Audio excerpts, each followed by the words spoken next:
Hey, I wonder if they're really not here after all. Well, maybe they went out somewhere. But the car is here, though. When my husband said that, he took out the key to my parents' house and went inside. Huh? What's this smell? As we were wondering what the strange smell was, my husband and I witnessed an unbelievable scene right before our eyes. Dad, what on earth is going on here? My name is Harper and I'm 35 years old. It has been 5 years since I married my husband. Our first meeting was at a matchmaking party. At that time, I wasn't particularly thinking about getting married or anything, but my friend insisted that I should join, saying it would be a good opportunity. At the matchmaking party I was invited to, I met Skylar. Skylar and the other men, including him, were all elite businessmen working for the same foreign company. So it seems like my friend was determined to make the matchmaking party a success. To be honest, I thought I would be content as long as I worked and had a decent life, so I didn't change my attitude based on someone's profession. But I joined the party along with him. The women attending the party were eagerly trying to obtain something they didn't have, their eyes filled with ambition. As I felt slightly overwhelmed by these carnivorous women, I was approached by a stranger.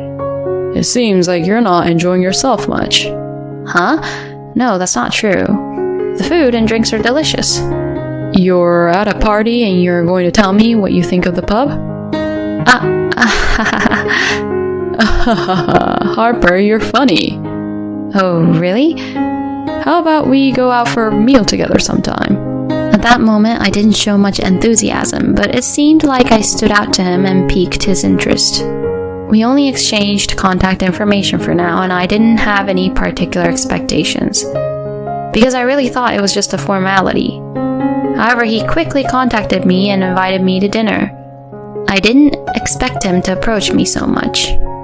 Somehow I decided to go for a meal with him just to give it a try, but it turned out to be more enjoyable than I thought. I started wanting to meet him again. After that, we went out for meals and dates several times.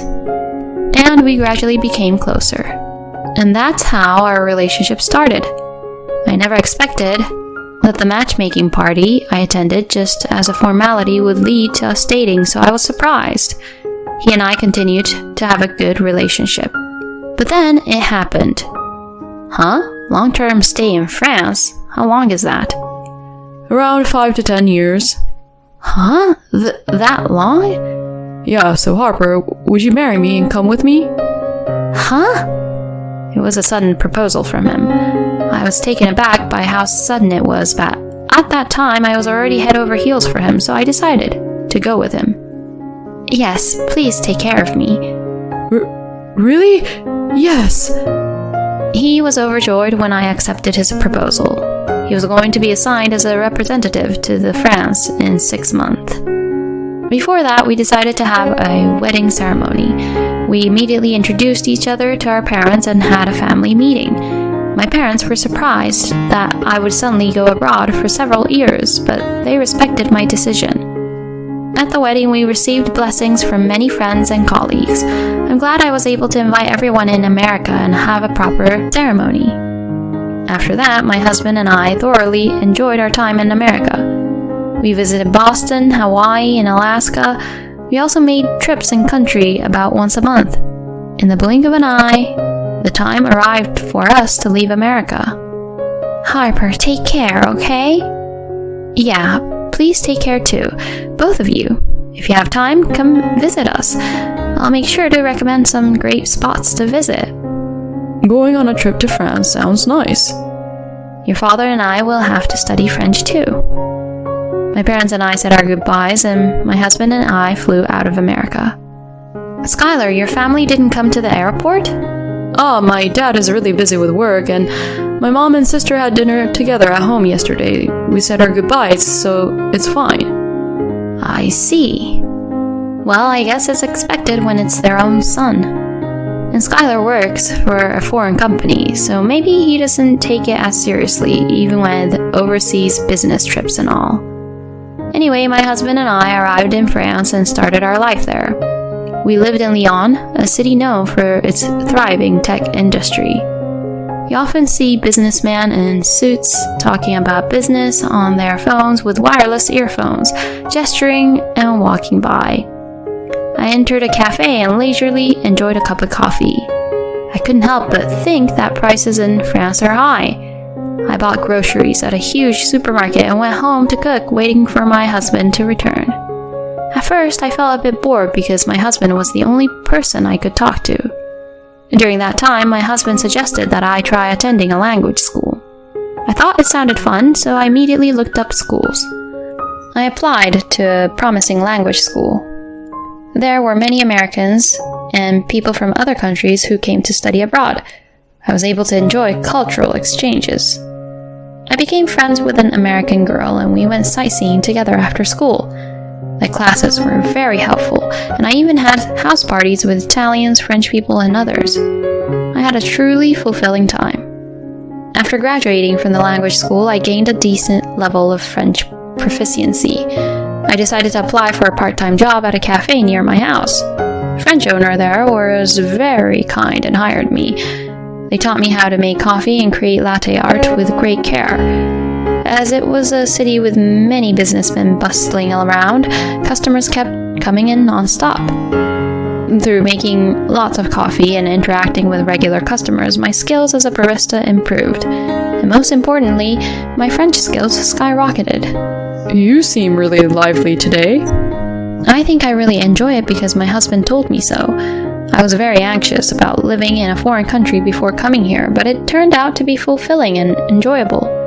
In no time, several years have passed, and I've completely adapted to the French way of life. And as promised, my parents came to visit. But both of them were surprised to see me speaking French fluently in shops and such. You seem to have become more like a French person in your demeanor. You've become brighter compared to when you were in America, haven't you? Indeed, I may have become brighter as I interacted with the locals. My parents seemed to have thoroughly enjoyed their sightseeing in France, which was great. Afterward, my husband and I continued our life in France for a while. Before we knew it, 5 years had flown by since coming to France. During that time, my husband received a message from his mother and sister saying they were coming to visit. Is Dad not coming? Well, my father is busy with work. He probably couldn't take time off. My father-in-law runs his own company and works tirelessly as its president, so it seems he can't afford to take time off like for a vacation abroad. It's been a while, you two. Finally, we've made it to Lyon. I'm excited. Show us around, please. My mother-in-law and sister-in-law were very excited. I smiled as I saw my husband gently telling them, "Don't make too much noise." But we were about to be swept away by the whims of my mother-in-law and sister-in-law. I want to visit this shop. I want to go to these places. The shops they pointed out were quite expensive. Are you sure you can spend that much? It's fine. It's that person's money anyway. Yeah, if we don't spend it, it'll just accumulate and go to waste. We exchanged glances, thinking about how my father-in-law must be perceived. Well, I guess it's fun since you rarely go on trips abroad. When my husband said that, my mother-in-law opened up. Oh, what are you talking about? We've been on numerous trips abroad. Huh? We've been to the Caribbean, the Maldives, Japan, Mexico, Canada, and countless of others. We've been to France too, like Paris and Marseille, but this is our first time in Lyon. My mother-in-law said those things. From the conversation we just had, I don't think my mother-in-law or sister-in-law would have brought my father-in-law. They must be spending extravagantly on every trip. My husband seemed stunned, seemingly unaware of that fact. My mother-in-law and sister-in-law didn't stay at our house, but booked a luxurious hotel for their entire stay. When it was just my husband and me at home, I couldn't help but feel concerned about their spending habits. I never expected it to be to this extent, I thought, feeling bewildered. They must be splurging without a care, since my father-in-law is a business owner with good earnings. I was grateful that, despite having a mother and sister like that, my husband had a sensible sense of money. After that, my mother-in-law and sister-in-law stayed for a few more days. Every day they spent money in a surprising manner. They were spending extravagantly, like celebrities. Well, that's a matter to be discussed between my father-in-law and mother-in-law, so I didn't particularly interfere. Still, I couldn't help but worry if it's okay to spend so extravagantly. And when my mother-in-law and sister-in-law left, I felt exhausted. It's like when you're with people who think only about themselves. It drains your mental energy. My husband also seemed quite tired. Harper, thank you so much for taking care of me these past few days. Afterward, we returned to our usual daily life. The 5 years of married life in France have been incredibly enjoyable. And my husband's overseas assignment has been extended for another 3 years. We decided to continue our life in France for the foreseeable future. And those 3 years also flew by in no time. I can't wait to experience life in America after 8 years. We've only returned to America 12 times in total, despite everything. The last time we went back was about 4 years ago, and now everything must be completely different. We concluded our long overseas assignment and returned to our home country. When we arrived in New York, we could immediately feel the familiar atmosphere and scent of America. After staying in a hotel, we immediately began searching for an apartment near my husband's workplace. We visited several properties with the intention of renting a place close to his office. We found a promising apartment and signed the contract.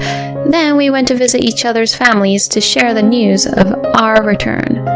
First, we went to my parents' house. My parents were overjoyed to see me again after such a long time. However, as time passes, parents also age, so we should cherish every moment we have with them. Well, I'm almost 70 years old now. We're enjoying a leisurely life as a couple. That's great, as long as you're in good health.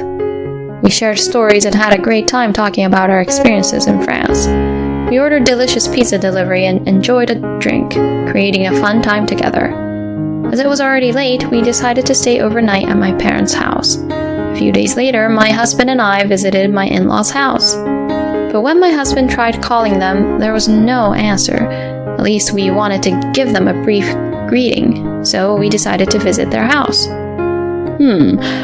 Looks like they're not home after all. Even when we rang the doorbell, there was no response. Well, maybe they went out somewhere. But their car is still here. Saying that, my husband took out the house key and went inside.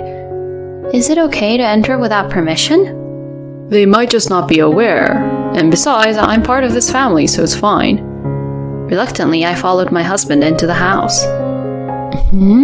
What's the smell? As soon as we entered the house, we were hit by a strong and pungent odor. Wondering what the smell was, my husband and I witnessed a shocking scene. Dad, what on earth is going on here? To our surprise, my father-in-law was crawling on the floor in his current state. We didn't ask how long he hadn't washed his clothes, but compared to the last time we saw him, he looked extremely thin. The smell was probably due to the fact that he hadn't been bathing. Dad, what happened? What about Mom? As my husband desperately asked, my father-in-law spoke in a barely audible voice, mentioning something about needing food. I quickly checked the kitchen and found a few cans of soup, so I decided to make soup for him. In the meantime, my husband cleaned up the dirty room and, following my instructions, wiped my father-in-law's body. Just that much made my father-in-law look cleaner than before. Dad, the soup is ready. Can you sit up? I'm sorry. The truth is, I injured my legs and back, and I can't get up on my own. Huh? My husband and I were speechless upon hearing this surprising fact. It seemed that my father-in-law had reached a state where he needed care, and we had no idea about it since we hadn't heard anything from my mother-in-law. In a hurry, my husband and I supported my father-in-law and helped him sit on the sofa. Then my husband cooled down the soup and fed it to his father. It feels like a dream. I can't remember the last time I had a warm meal like this. What do you mean, Dad? Let's hear the full story after we go to the hospital. We immediately called a taxi and took my father-in-law to the hospital. He was diagnosed with malnutrition and needed to be hospitalized urgently. According to the doctor, his condition was quite critical. After receiving some intravenous fluids and calming down a bit, we listened to my father-in-law's story. How could Mom and the others? The story we heard there was shocking. Apparently, a few years ago, my father-in-law announced his retirement due to the leg and back injury and entrusted the management of his company to his subordinates returning home. During that time, my mother-in-law and sister-in-law didn't provide any caregiving or household support at all. Not only that, they went out to play every day and left everything to the hired helpers. However, the helpers were only contracted for daytime assistance, and the responsibility fell on my mother-in-law and sister-in-law during the nights. My mother-in-law and sister-in-law found caregiving burdensome. Dinner consisted of leftovers or snacks, with very little and nutritionally insufficient food. My father-in-law kept losing weight rapidly. Moreover, my mother-in-law and sister-in-law frequently went on trips, leaving my father-in-law behind. Gradually, my father-in-law grew weaker, not just in his legs and back, but his arm muscles also weakened, greatly reducing what he could do. And even now, my mother-in-law and sister-in-law are on a 1-week trip to Europe. I thought I might die. Dad. My husband and I were filled with an immense anger towards my mother-in-law and sister-in-law. We decided to take legal action against them as soon as they returned to America. And it seems that my mother-in-law and sister-in-law have come back home. My husband and I immediately visited the family home. Oh, it's been a while since I heard those footsteps. So you've come back to America? Mom, aren't you concerned about Dad? Huh? Oh, now that you mention it, he's not home. I thought you two knew and that he was just out. Don't try to deceive us. We know everything. Dad is currently hospitalized. Huh? Don't act innocent. Leaving a father who needs care and being absent from home for a whole week. What were you thinking? When my husband confronted them like that, my mother-in-law and sister-in-law seemed to resign themselves. Wow, did you guys know all of that? Skylar, you should have just asked everything without beating around the bush. Don't joke around. It's despicable to put someone's life in danger by neglecting their care. Hey, don't be so angry.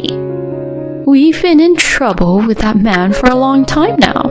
You've been working all your life. You haven't spent much time at home. He suddenly made his legs and back so bad that he had to stay home all the time for care. It was a nuisance for us. So we just kept going out more and more on our end. That money came from the earnings that Dad had worked hard for all these years. In other words, if Dad wasn't here, you wouldn't be able to indulge in such luxuries. Oh, stop it. We're family, so it's fine. Yeah, exactly. It's our own business, no matter who uses it. Besides, if he had died, we would have inherited his fortune. My mother-in-law and sister-in-law laughed hysterically while saying those words. My husband and I were left speechless. There's no point in saying anything to these people. Fine, I'll get it. I'll cut ties with you, so never call me family again.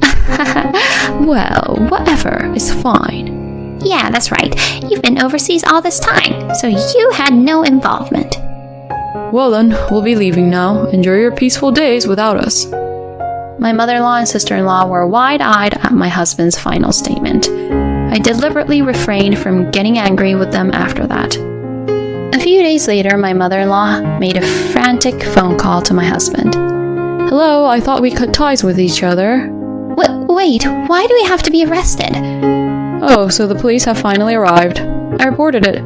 You and my sister were considered responsible for neglecting a person who couldn't live without care.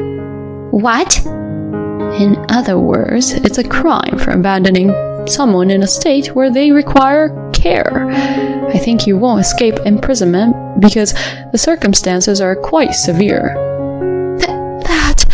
Why do we have to go through this? That's my dad's line. He worked hard for the family's sake, and yet he was betrayed in such a way. He must have been the most shocked. I can't forgive you two either. Reflect on your actions in prison. Can't we pay money and get bail or something? Unfortunately, there's no imprisonment, so it's impossible. Besides, you don't have any money, right? Dad is planning to divorce you, so you won't be able to use his money anymore. What? That's right, you won't be husband and wife anymore, and you won't have access to Dad's money. This... My mother-in-law was devastated over the phone. Well then, I'll hang up now. Make sure to atone for your sins. My husband said that and ended the call. We blocked incoming calls from my mother-in-law and sister-in-law. Afterward, my mother-in-law and sister-in-law were sentenced to 5 years in prison. There was a possibility of probation if the sentence was less than 3 years, but they made statements clearly demonstrating malicious intent and neglect towards my father-in-law, so they received a 5-year sentence. Of course, I have no intention of visiting them, so I don't know how they are doing now. But I'm sure they are experiencing an unimaginable despair. My husband and I decided to take in my father-in-law. We had just signed a lease for an apartment, but my father-in-law said he would buy a new property and build a barrier-free house. So we decided to build a spacious house and live together with the 3 of us. The next day, we had our first child, and now the 4 of us are living happily together. If we had arrived a little later, my father-in-law might have passed away. When I think about that, I can't help but feel that my mother-in-law and sister-in-law should have faced even harsher consequences. I am truly relieved that my father-in-law is safe. From now on, I hope you, the viewers, will create many happy and joyful moments with your family. Thank you for watching until the end. If you enjoyed it, please consider subscribing to the channel. Thank you in advance, and let's meet again in the next video.